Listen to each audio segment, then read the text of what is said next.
Selamat siang teman-teman. Perkenalkan kami dari kelompok 2. Yang pertama 3 orang. Alisa, Ade Suryani, dan Kamina Iwaroka. Di sini kami akan mempresentasikan psikologi umum, aliran dalam psikologi.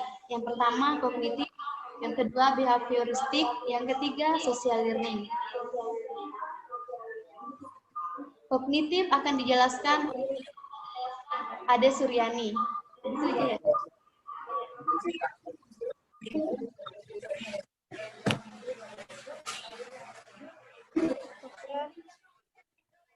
Selanjutnya saya akan menjelaskan materi tentang kognitif. Psikologi kognitif adalah cabang ilmu psikologi yang mempelajari proses mental seperti perhatian, penggunaan bahasa, daya ingat, pemecahan masalah, kreativitas, dan pola pikir. Teori Brunner dalam aliran psikologi kognitif adalah bagian terpenting dari sains kognitif yang telah diskusi yang sangat berarti dalam perkembangan pendidikan. Dalam perspektif teori Brunner dalam aliran psikologi kognitif, pembelajaran kognitif pada dasarnya adalah kejadian mental, bukan kejadian behavioritas yang bersifat jasmania. Hal-hal yang bersifat behavioral tampak lebih dalam hampir setiap kejadian pembelajaran kognitif individu. Oke, lanjut. Ya, lanjut. Lalu selanjutnya. Perkembangan psikologi kognitif. Perkembangan dari psikologi kognitif muncul pada era 60-an sebagai buntut ketidakpuasan manusia terhadap konsep menurut pandangan behavioralistik dan psikoanalisa. Konsep yang memandang manusia sebagai makhluk yang bereaksi pasif terhadap lingkungan, melainkan sebagai makhluk yang selalu berpikir.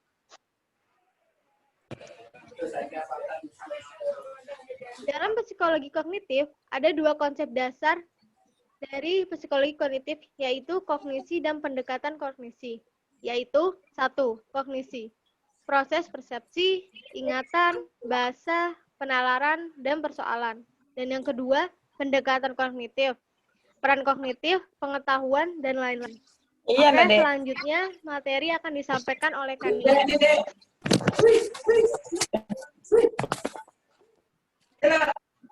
Selanjutnya peran psikologi kognitif.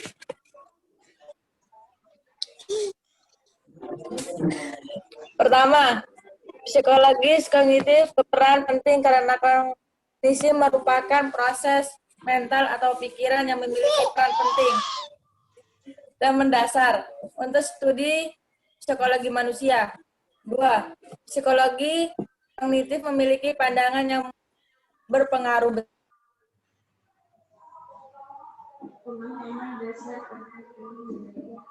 Psikologi kognitif umum digunakan dalam psikologi konseling, psikologi konsumen, dan lain-lain.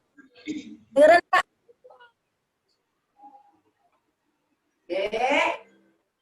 Bunaya. Ya. Bunaya. Kak Siti di di video dari sekolahannya itu. Kedengaran nggak sih? Dengar kok. Dengaran kok. Yang ketiga, psikologi kognitif juga berperan penting karena melalui konsep-konsep kognisi, seseorang bisa mengelola informasi secara efisien dan terorganisir dengan baik. Hal ini dirasa sangat krusial mengingat pada masa sekarang ini, sistem informasi sangat canggih dan berkembangannya meluas, serta susah untuk dikendalikan. Selanjutnya, behavioristik. Menurut Abraham Maslow, pada tahun 1958, bahwa psikologi behavioristik adalah sebagai kekuatan pertama. Aliran ini dipelopori oleh John Brondus Watson dari 1900 1878 sampai 1958. Behaviorisme ini berasal dari istilah behavior, yang artinya tingkah laku.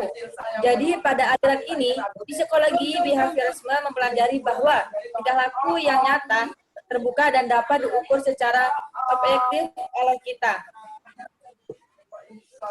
Aliran behaviorisme memiliki 6 pandangan mengenai perilaku sebagai berikut.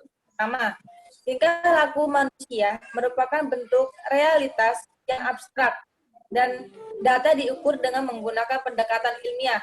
Kedua, psikologi merupakan ilmu yang mengaji suatu objek yang realistis.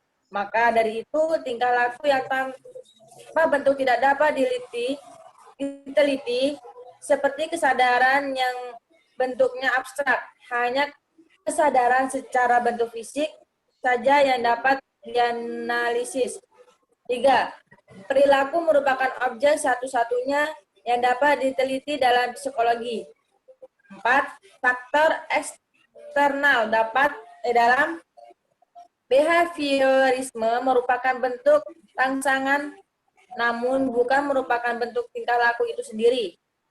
5. Semua bentuk tingkah laku merupakan hasil dari rangsangan yang berasal dari pengaruh eksternal dan juga kesadaran dan merupakan sifat bawaan.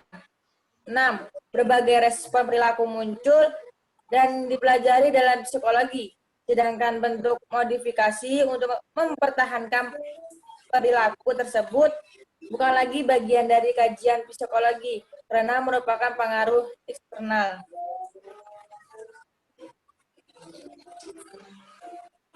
Masih aku kah? Ganti Aja aja. nggak apa-apa. Oke, dilanjut. Social learning. Teori pembelajaran sosial merupakan perluasan dari teori belajar perilaku yang tradisional atau behavioristik. Teori pembelajaran sosial ini dikembangkan oleh Albert Bandura tahun 1986. Ada 2 jenis pembelajaran melalui pengamatan. Yang pertama, pembelajaran melalui pengamatan dapat terjadi melalui kondisi yang dialami orang lain. Yang kedua, pembelajaran melalui pengamatan meniru perilaku model meskipun model itu tidak mendapatkan penguatan positif atau penguatan negatif.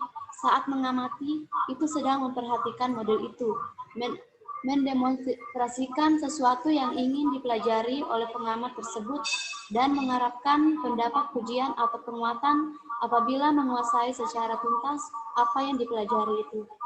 Model tidak harus diperagakan oleh seorang secara langsung, tetapi kita dapat juga menggunakan seorang pemeran atau visualisasi tiruan sebagai model.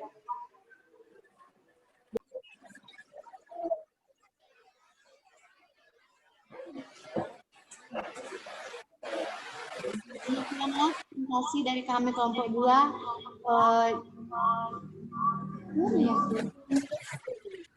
Kiranya materi yang kami sampaikan ini dapat bermanfaat bagi teman-teman. Terima kasih.